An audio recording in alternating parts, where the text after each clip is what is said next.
아브라함의 99세 때 여호와께서 아브라함에게 나타나서 그에게 이르시되 나는 전능한 하나님이라 너는 내 앞에서 행하여 완전하라. 내가 내 언약을 나와 너 사이에 세워 너로 심히 번성케 하리라 하시니 아브라함이 엎드린데 하나님이 또 그에게 일러 가라사대 내가 너와 내 언약을 세우니 너는 열국의 아비가 될지라. 이제 후로는 내 이름을 아브라함이라 하지 아니하고 아브라함이라 하리니 이는 내가 너로 열국의 아비가 되게 함이니라. 내가 너로 심히 번성케 하리니 나라들이 내게로 쫓아 일어나며 열왕이 내게로 쫓아나리라. 내가 내 언약을 나와 너와 네 대대 후손의 사이에 세워서 영원한 언약을 삼고 너와 내 후손의 하나님이 되리라. 내가 너와 내 후손에게 너의 우거하는 이 땅 곧 가나안 일경으로 주어 영원한 기업이 되게 하고 나는 그들의 하나님이 되리라. 하나님이 또 아브라함에게 이르시되 그런즉 너는 내 언약을 지키고 네 후손도 대대로 지키라. 너희 중 남자는 다 할례를 받으라. 이것이 나와 너희와 너희 후손 사이에 지킬 내 언약이라. 너희는 양피를 베어라. 이것이 나와 너희 사이의 언약의 표징이니라. 대대로 남자는 집에서 난 자나 혹 너희 자손이 아니요 이방 사람에게서 돈으로 산 자를 물어나고 난 지 8일 만에 할례를 받을 것이라. 너희 집에서 난 자든지 너희 돈으로 산 자든지 할례를 받아야 하리니 이에 내 언약이 너희 살에 있어 영원한 언약이 되려니와 할례를 받지 아니한 남자 곧 그 양피를 베지 아니한 자는 백성 중에서 끊어지리니 그가 내 언약을 배반하였음이니라. 사랑하는 성도 여러분, 하나님께서는 전도서 12장 1절 말씀에 너는 청년의 때 곧 곤고한 날에 이르기 전 나는 아무 낙이 없다고 할 해가 가깝기 전에 너의 창조자를 기억하라 이렇게 말씀하십니다. 여기서 말씀하는 청년의 때는 하나님이 창조하신 인간으로서 무엇인가 할 수 있는 때를 말합니다. 다시 말하면 할 수 없는 때도 온다는 것이지요. 곤고한 날이나 아무 낙이 없다고 할 해는 상대적으로 아무것도 할 수 없는 모든 기회가 지나갔음을 말합니다. 그러므로 이 말씀은 아직 기회가 주어졌을 때, 기회가 남아있을 때 창조자이신 하나님에 대해서 생각해 보라는 것입니다. 우리에게는 오늘이라는 기회가 있습니다. 내일은 우리의 기회가 아닙니다. 하나님께서는 성경을 통해서 천국에 들어갈 자와 지옥에 던져질 자를 나누고 계십니다. 전도서 12장 13절에 이 일의 결국을 다 들었으니 하나님을 경외하고 그 명령을 지킬지어다. 이것이 사람의 본분이니라. 우리는 그냥 돈 벌어서 농사 지어서 먹고 살면 그게 인생인 줄 알지만 우리를 창조하신 하나님께서는 하나님을 공경하고 하나님을 두려워하며 그 하나님 명령을 지키는 사람이 인간이라는 것입니다. 사람의 본분은 하나님을 경외하고 그 명령을 지키는 것입니다. 우리는 주어진 삶의 시간 동안에 하나님의 명령을 지켜야 합니다. 언제 마감될지 모르는 내 인생의 시간 동안에 두렵고 떨림으로 하나님을 공경하고 우리에게 행하라 하신 하나님 명령을 준행해야만 되는 것입니다.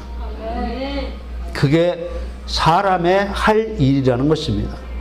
성도 여러분, 창조자를 기억하며 하나님을 경외하고 그 명령을 지키시기를 바랍니다.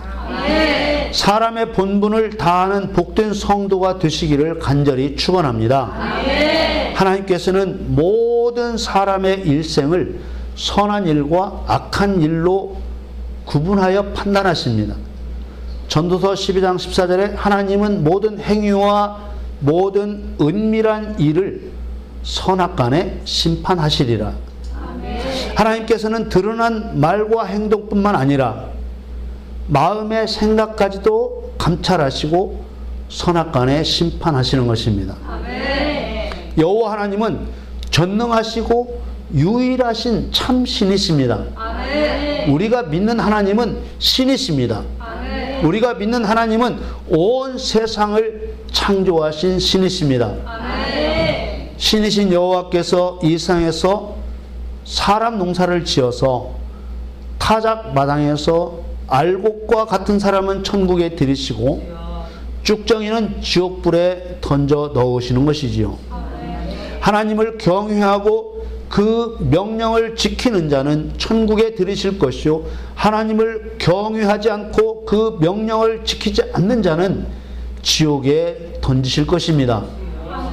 하나님께서는 세상을 창조하신 그때부터 세상을 마감 짓는 그때까지 끊임없이 하나님의 명령을 지키게 하십니다. 그리고 그 하나님의 명령을 지키는 자에게는 영원한 생명을 주시고 명령을 지키지 않는 자는 버리시는 것입니다. 오늘 본문은 하나님께서 아브라함 나이 99살에 나타나셔서 하신 말씀들입니다.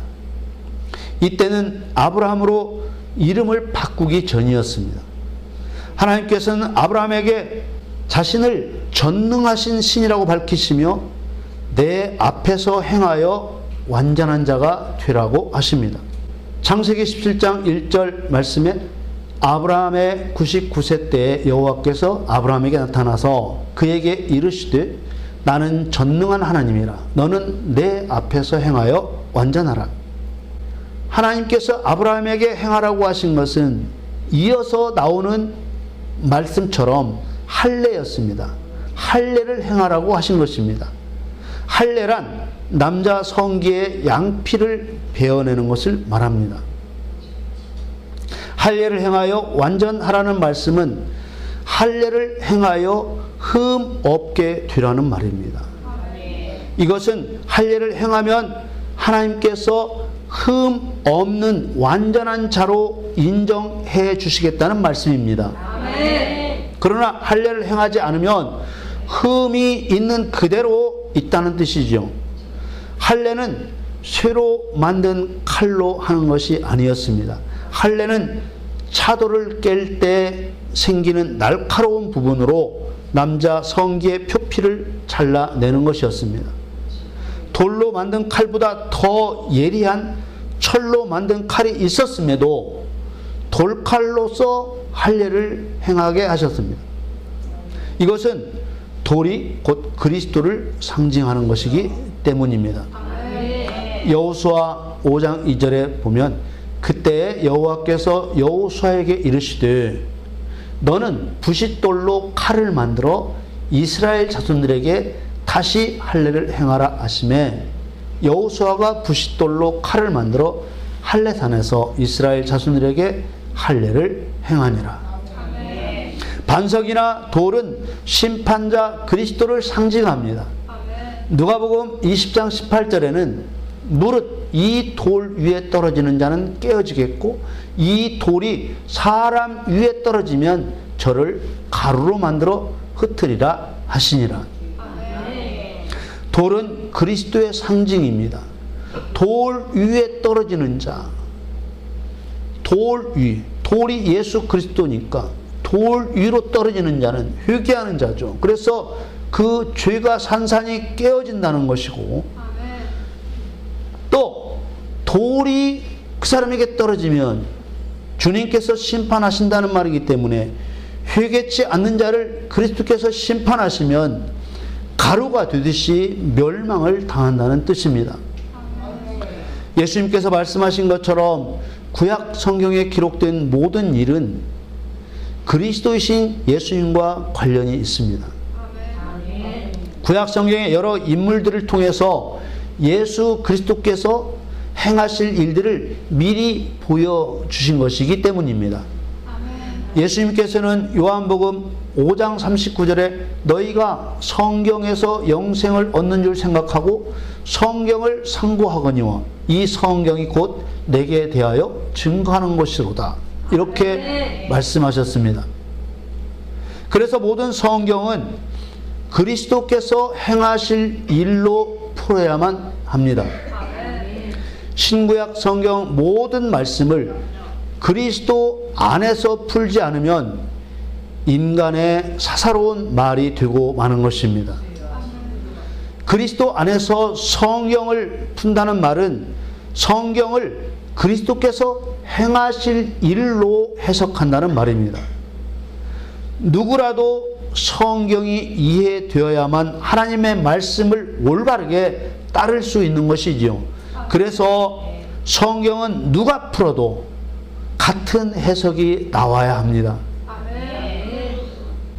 이렇게 누가 풀어도 같은 해석이 나오기 위해서는 적용되어야 할 한 가지 원칙이 있는데 그 원칙이 뭐냐?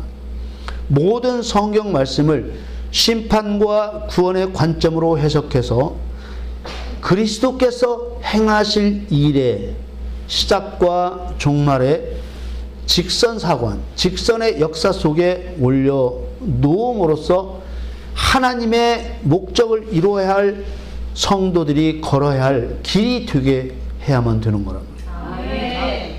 그러므로 아브라함에게 명령하신 할례도 그리스도께서 행하실 심판과 구원의 관점으로 해석되어야 하는 것입니다.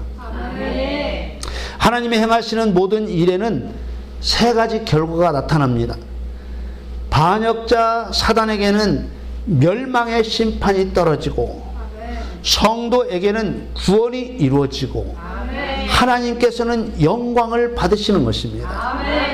여러분들이 기도해서 죄를 끌어내고 질병을 때려 부시고 삶을 복되게 만들 때 하나님은 영광을 받으시고 사단은 멸망을 당하고 여러분들은 구원을 얻는다는 구원의 은총이 임한다는 것입니다. 이 세 가지 일이 항상 일어나야 되는 거예요.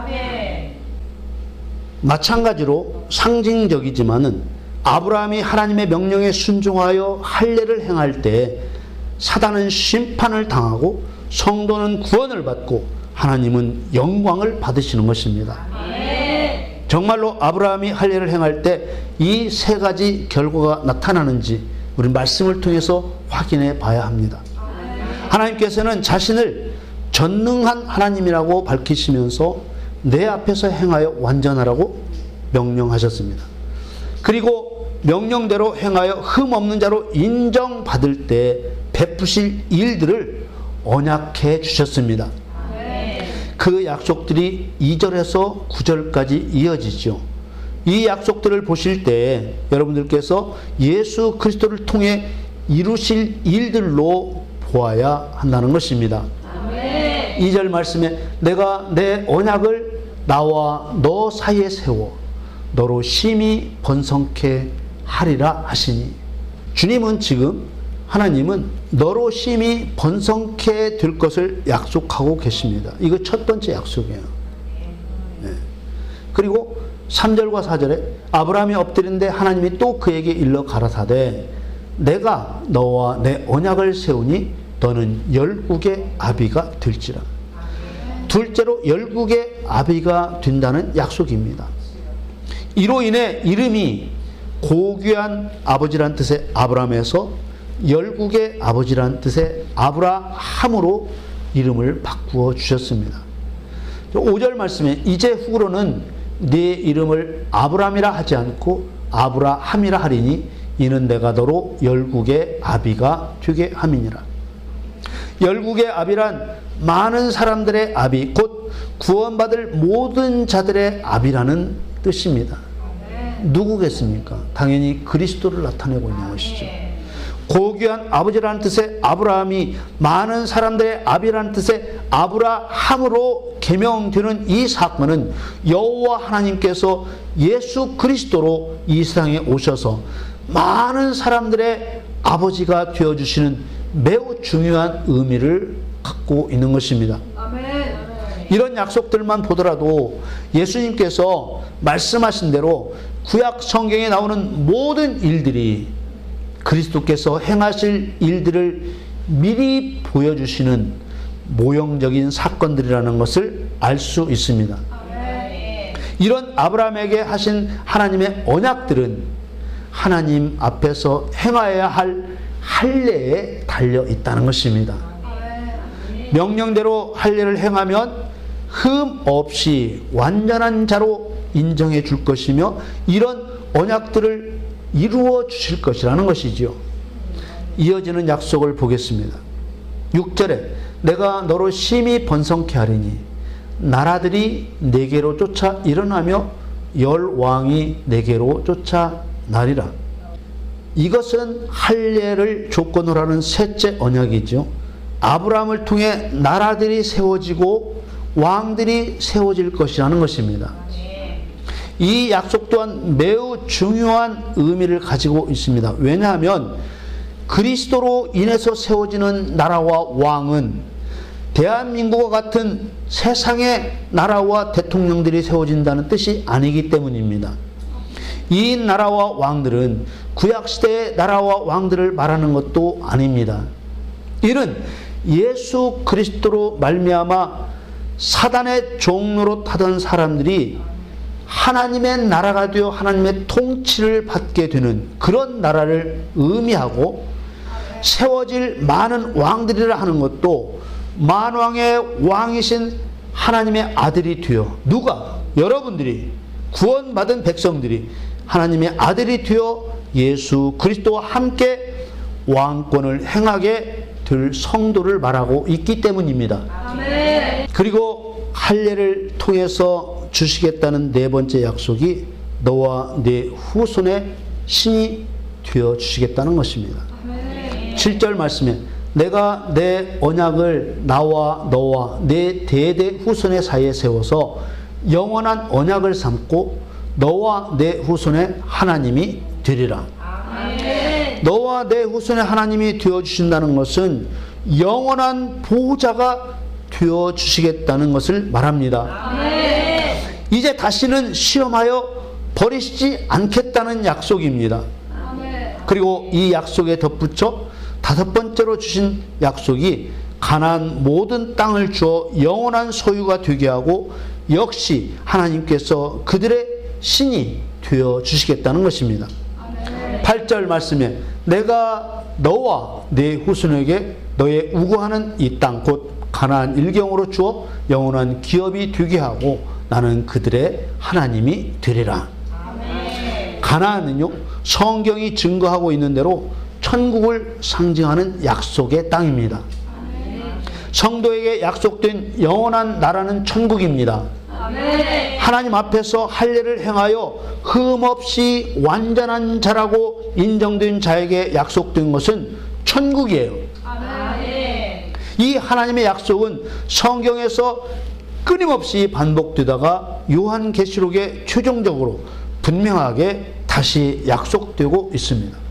요한계시록 21장 7절 말씀에 이기는 자는 이것들을 유업으로 얻으리라. 나는 저의 하나님이 되고 그는 내 아들이 되리라. 아멘. 성도가 상속받게 될 유업이라는 것은 계시록에서 새하늘과 새 땅이라고 표현된 천국을 말하고 있습니다. 아멘. 이 말씀에서 중요한 말씀이 바로 이기는 자라는 표현입니다. 아브라함과의 언약 속에서도 또 요한계시록의 마지막 약속에서도 그들의 하나님이 되어주겠다는 약속은 그대로예요. 그러나 아브라함과의 언약 속에 나타난 하나님 앞에서 할례를 행하여 흠없게 된 완전한 자는 성경의 마지막 책인 요한계시록에서 이기는 자로 바뀌어 있습니다. 가나안 일경이 새하늘과 새 땅으로 바뀌어 있습니다.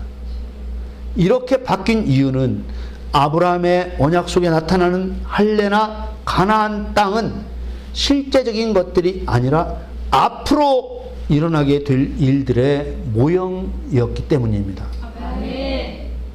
하나님 앞에서 할례를 행하여 흠없게 되어 완전한 자는 이기는 자의 모형이었고 가나안 일경은 새 하늘과 새 땅, 곧 천국의 모형이었습니다. 여러분 놀랍지 않습니까? 구약시대에 아브라함을 불러놓고 하나님께서 약속하실 때 이 세상을 마감하실 종말의 때를 생각하시면서 약속하셨다는 사실이 얼마나 놀랍습니까? 예수님께서는 성경 말씀 안에서 영생을 얻는다고 말씀하십니다. 요한복음 5장 39절에 너희가 성경에서 영생을 얻는 줄 생각하고 성경을 상고하거니와 이 성경이 곧 내게 대하여 증거하는 것이로다. 여기서 말하는 성경이란 구약 성경을 말씀하신 것인데, 성경에서 영생을 얻을 수 있는 것은 구약 성경의 내용들 안에 구원자이신 그리스도께서 행하실 일들의 성격이 다 들어있기 때문입니다.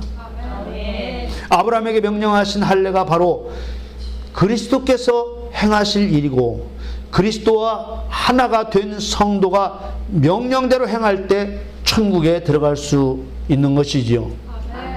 그래서 성경에서 영생을 얻는다고 말씀하신 것입니다. 하나님께서는 대대로 할례를 행하라고 명령하셨습니다. 이것은 우리도 행해야 될 일이기 때문입니다. 9절 말씀에 하나님이 또 아브라함에게 이르시되 그런즉 너는 내 언약을 지키고 네 후손도 대대로 지키라. 하나님께서 아브라함에게 할례를 어떻게 행할지 구체적으로 명령하셨습니다.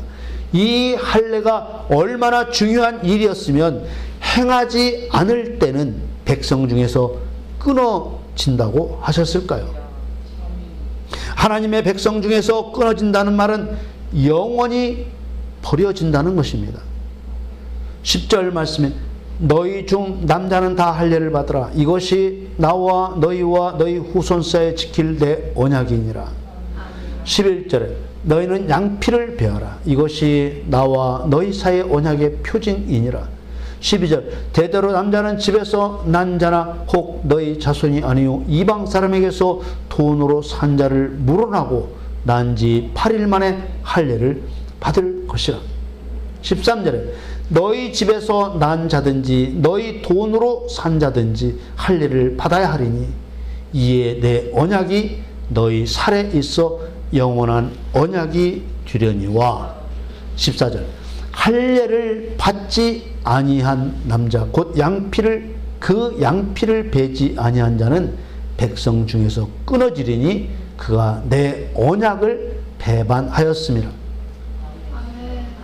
앞에서 요한계시록 21장 7절 말씀과 함께 살펴본 대로 할례를 행하는 것은 이기는 자의 상징이라는 것입니다. 그리스도인이 이겨야 할 원수는 누구입니까? 바로 사단입니다. 사단은 하나님에 대한 반역자요 사람을 사망의 죄에 떨어뜨린 원수입니다. 그래서 사단은 하나님의 원수요 사람의 원수입니다. 할례는 바로 하나님과 사람의 원수인 사단을 멸하는 일의 모형입니다. 뱀은 사단의 상징입니다. 요한계시록 12장 9절 말씀에 큰 용이 내어 쫓기니 옛 뱀 곧 마귀라고도 하고 사단이라고도 하는 온 천하를 꿰는 자라. 땅으로 내어 쫓기니 그의 사자들도 저와 함께 내어 쫓기니라. 뱀 자체가 사단이라는 것이 아니라 뱀을 눈에 보이지 않는 사단의 상징으로 하나님께서 정하셨다는 것입니다. 마지막 때 이 사단에 대하여 하나님이 최종적으로 행하시는 일은 불타는 유황못에 던져 넣는 일입니다. 불타는 유황못은 영원한 지옥 불구덩이를 의미합니다. 요한계시록 20장 10절 말씀에 또 저희를 미혹하는 마귀가 불과 유황못에 던지우니 거기는 그 짐승과 거짓 선자도 있어 세세토록 밤낮 괴로움을 받으리라. 유황불이 타는 불구덩이에 던져지는 것이 사단에 대한 최종적인 결론이라면 성도에 대한 최종적인 결론은 바로 이기는 자가 되는 것입니다. 아멘. 이기는 자가 하나님의 아들이 되고 하나님의 나라를 상속받는 것입니다. 아멘. 요한계시록 21장 7절을 다시 봅니다. 이기는 자는 이것들을 천국을 유업으로 얻으리니 나는 저의 하나님이 되고 나는 너의 신이 되어서 너를 영원히 보호하고 그는 내 아들이 되리라. 내 모든 것을 함께 누리는 아들이 되리라. 아멘. 이게 하나님의 마지막 약속 아니겠습니까? 이기지 못하면 새하늘과 새 땅이라고 말씀하시는 천국을 상속받을 수가 없습니다. 이기지 못하는 자는 하나님의 아들이 되지 못하기 때문입니다. 그리스도의 상징인 돌로 만든 날카로운 칼로서 남자 성기의 표피를 찍어 잘라내는 것은 사단의 상징인 뱀 머리를 깨뜨리는 일의 모형입니다. 할례는 모든 사람 안에서 죄짓게 하는 더러운 영인 사단의 실체를 드러내고 진리의 영이신 성령의 능력을 힘입어 사단의 거짓말을 깨뜨리고 그 사람 안에서 귀신을 쫓아내는 일의 상징이자 모형인 것입니다. 구약시대의 할례는 모형이기 때문에 아무리 할례를 행하였어도 실제로 사단의 머리가 깨어진 것은 아닙니다. 왜냐하면 그것은 실제가 아닌 상징적인 일이었기 때문입니다. 이 상징적인 일을 실제로 행하실 예수님께서 십자가에서 모든 사람의 죄를 대신하여 죽으신 사건을 기점으로 더 이상 남자 성기의 표피를 돌칼로 잘라내는 할례 의식을 행할 필요가 없게 되었습니다. 왜냐하면 할례의 의미대로 마귀의 일을 멸할 하나님의 아들이 나타나 실제로 성령의 능력으로 마귀를 멸하게 되기 때문입니다. 아멘. 요한일서 3장 8절 말씀에 죄를 짓는 자는 마귀에게 속하나니 마귀는 처음부터 범죄함이니라. 하나님의 아들이 나타나신 것은 마귀의 일을 멸하려 하심이니라. 아멘. 이처럼 예수님의 십자가 사건을 기점으로 할례를 행하는 그 의식들은 폐하여졌지만 할례에 담겨 있던 마귀를 멸하는 일은 예수님께서 재림하실 때까지 계속 되어야 하고 이 할례에 담겨진 의미대로 마귀를 멸하여 이기는 자의 하나님이 되어 주시겠다는 약속과 천국을 상속받게 하시겠다는 약속은 아브라함과 하신 약속 그대로 영원히 지켜지는 것입니다. 아멘. 그러나 하나님의 명령을 따르지 않아서 마귀의 일을 멸하지 않는 자는 언약을 배반한 자로 취급받고 영원한 지옥 물속에 던짐을 당하고 마는 것입니다. 아멘. 창세기 17장 14절 다시 봅니다. 할례를 받지 아니한 남자 곧 그 양피를 베지 아니한 자는 백성 중에서 끊어지리니 그가 내 언약을 배반하였음이니라. 이 하나님의 경고대로 마지막 때 그대로 행하신다는 말씀이 요한계시록 21장 8절 말씀입니다. 요한계시록 21장 8절에 그러나 두려워하는 자들과 믿지 아니하는 자들, 명령을 준행하지 않는 자들이죠. 흉악한 자들과 살인자들과 행음자들과 술객들과 우상숭배자들과 모든 거짓말하는 자들은 불과 유황으로 타는 못에 참여하리니 이것이 둘째 사망이라. 여기서 말하는 두려워하는 자, 믿지 않은 자, 아니하는 자가 바로 마귀의 일을 멸하지 않는 자들입니다. 죄와 싸우지 않는 사람들입니다. 그리고 하나님께서는 신약시대에 와서 할례는 마음에 받아야 한다고 말씀하셨습니다. 아멘. 로마서 2장 28절에 대저 표면적 유대인이 아니요 표면적 육신의 할례가 아니라 29절에 오직 이면적 유대인이며 할례는 마음에 할지니 신령에 있고 의문에 있지 아니한 것이라. 그 칭찬이 사람에게서가 아니요 다만 하나님에게서니라. 아멘. 이 말씀은 예수님 십자가 사건 이후에도 할례의 의미를 깨닫지 못하고 계속 할례를 해야 한다고 주장하는 유대인들 때문에 하시는 말씀입니다. 할례는 마음에 할지니 이는 사람의 마음이 마귀의 집이 되어서 모든 악독이 사람의 마음에 들어있기 때문입니다. 영광스러운 하나님의 나라도 사람의 마음에 임하지만은 마귀의 더러운 역사 또한 사람의 마음에 임하기 때문에 사람의 마음의 역사는 더러운 마귀가 퍼질러 놓은 죄악들을 밖으로 드러내 끊어버려야 하는 것입니다. 아멘. 마가복음 7장 20절에 또 가라사대 사람에게서 나오는 그것이 사람을 더럽게 하느니라. 21절에 속에서 곧 사람의 마음에서 나오는 것은 악한 생각 곧 음란과 도적질과 살인과 22절 간음과 탐욕과 악독과 속임과 음탕과 흘기는 눈과 회방과 교만과 광패니 23절에 이 모든 악한 것이 다 속에서 나와서 사람을 더럽게 하느니라. 우리 마음속에 모든 죄악들이 들어있고 마귀의 처소가 되고 있다는 것입니다. 사랑하는 성도 여러분, 우리는 말씀을 통해서 할례를 행하라 하신 하나님의 뜻이 사람의 마음 안에서 또아리를 들고 앉아서 쓰레기처럼 쌓아놓은 온갖 더러운 죄악들을 그리스도의 능력을 힘입어 잘라내라는 명령이었음을 알 수 있었습니다. 아멘. 이것은 죄와의 싸움이 회개에서 끝나는 것이 아니라 한 걸음 더 나아가서 돌칼로 몸의 일부를 잘라내듯이 자신의 삶을 희생시켜서 피 흘리기까지 죄와 싸워야 된다는 것을 의미하는 것입니다. 아멘. 성도 여러분, 모든 삶을 희생시켜서라도 죄에서 떠나십시오. 아멘. 우리들의 살을 베어내듯이 죄와 싸우십시오. 아멘. 이 세상의 영광에 매몰되지 않도록 진리로 무장하시기를 바랍니다. 아멘. 여러분 모두 마음의 할례를 행하여 영원한 천국 약속의 표를 다 소유하시기를 예수님의 이름으로 축원합니다.